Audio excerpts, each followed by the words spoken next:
Former Game Informer staffer offers an actual farewell. Quote, be well, play well, end quote. Apparently, the goodbye post from last week wasn't written by the magazine's team. An unknown former Game Informer staffer has posted what they consider a genuine goodbye on social media after the magazine surprisingly shattered last week after 33 years. The new message implies that the farewell shard shared on August 2nd wasn't written by anyone at Game Informer.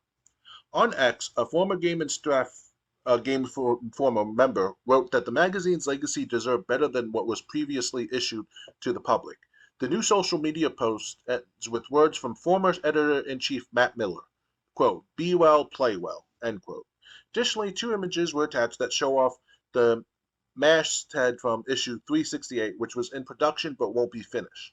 The screenshot highlight everyone on whose staff who lost their jobs last week. The actual Game Informer X account was closed shortly after the message was shared, but GameSpot screen grabbed it first.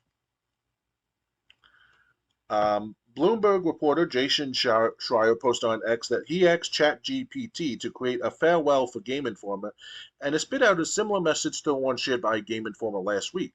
Schreier also added images that compare the two goodbyes, though it hasn't been confirmed that parent company GameStop used AI to make the message. GameStop closed down Game Informer on August 2nd.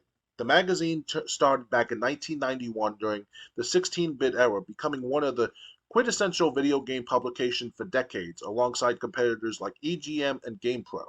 The last issue was 367 with Dragon Age, the Veilguard, adorning the cover. Earlier this year, Game Informer started offering standalone subscriptions for the first time.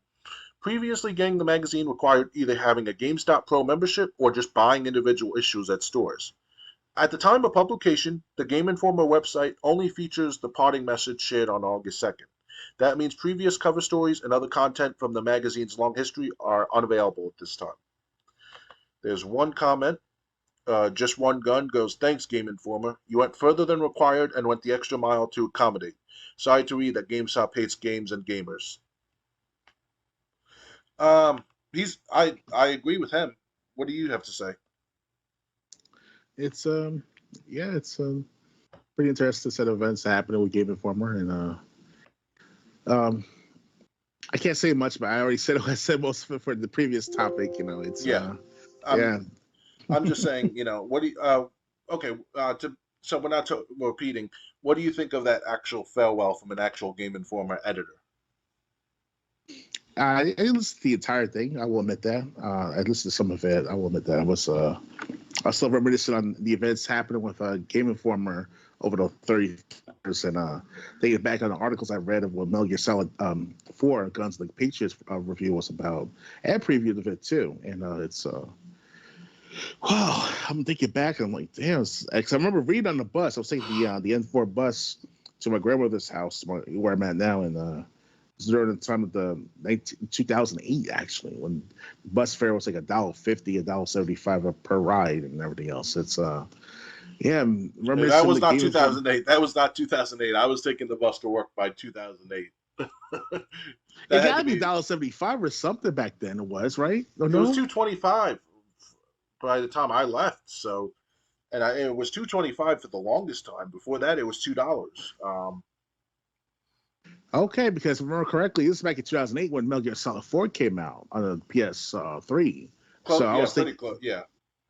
It had to be $1.50, no cheaper than that. One way though. I think it was more expensive than that, to be honest, because I remember it being $2 and then it being like $2.25 for the longest time. And if I may ask, Triple J, when did you start taking the bus by yourself? Not counting the few times I took it to see you when you were at your aunt's.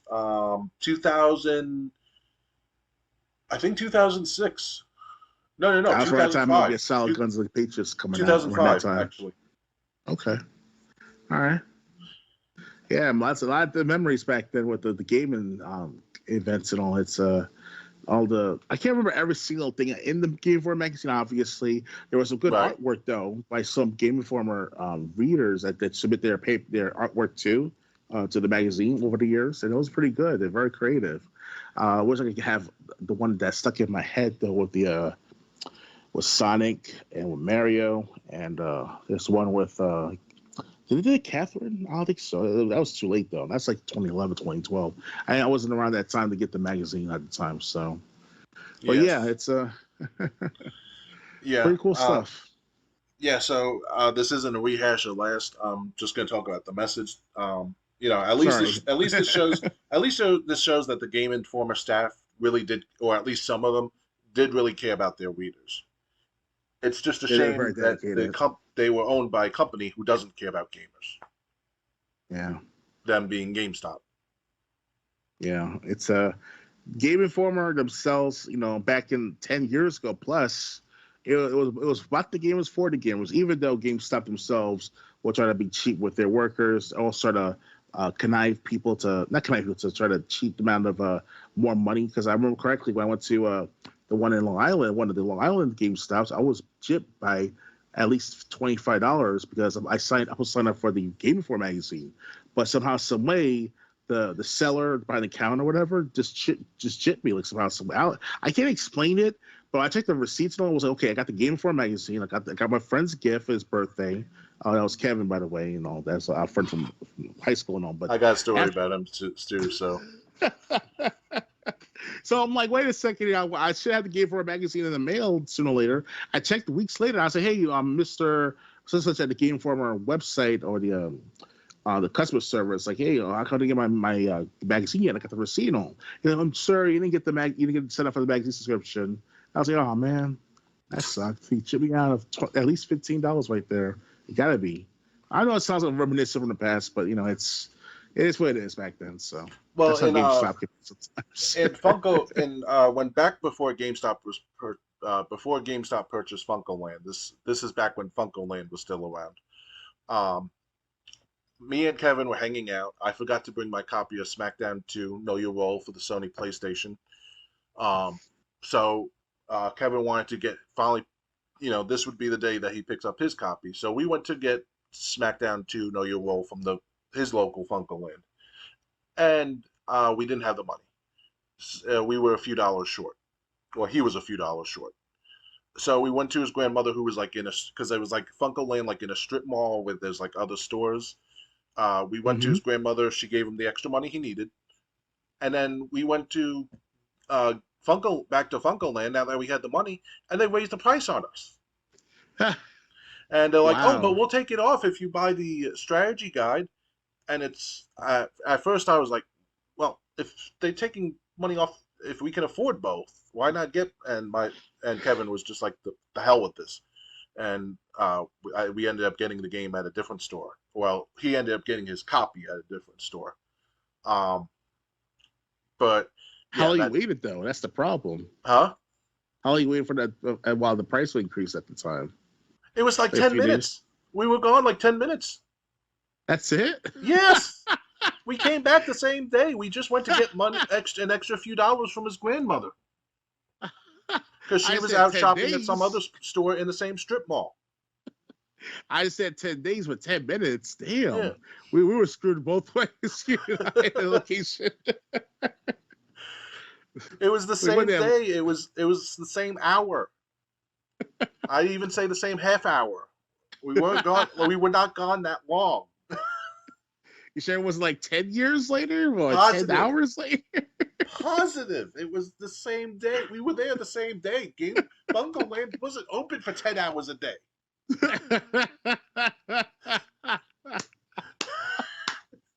We were both tripped to the same location at the side of things. That's not good. What was called Funko, now it's called GameStop. That's the only difference. The time with I us. remember one saying Fucko Land turned to game shit. Funko. Um, Funko and game shit. yeah. Oh wow, we got two good movies right here that you guys are seeing and hearing. Yeah.